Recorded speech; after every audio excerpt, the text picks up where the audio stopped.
Hi guys, எல்லாத்துக்கும் வணக்கம்.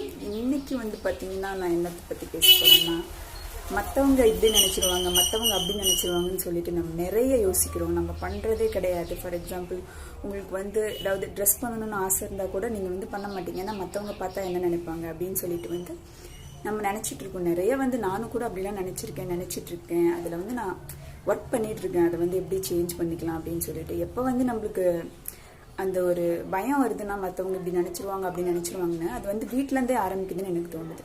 பேரண்ட்ஸும் அவங்களோட குழந்தைங்கள என்கரேஜ் பண்ணணும். அவங்க இப்படி நினச்சிருவாங்க, இவங்க இப்படி நினச்சிருவாங்க, இப்படி ட்ரெஸ் பண்ணாத, அங்கே வந்தால் இப்படி பேசாத, அப்படி சின்ன வயசுலேருந்தே அவங்க சொல்லி வளர்க்குறதுனால தான் இது நம்மளுக்கு தோணுது அப்படின்னு எனக்கு தோணுது.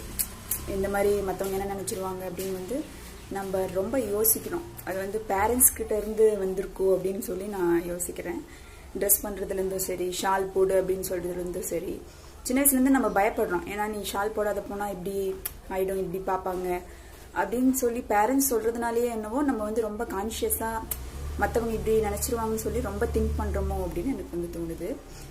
எல்லா விஷயத்துலையும் அப்படிதான். நம்மளோட ட்ரீம்ஸ் கூட நம்ம விட்டு கொடுக்குறோம், மற்றவங்க தப்பாக நினச்சிருவாங்க அப்படின்னு சொல்லிட்டு. இவ்வளோ பேர் அந்த ட்ரீம்ஸை ஒரு அது முயற்சிக்காத கூட எவ்வளோ பேர் இருக்காங்க.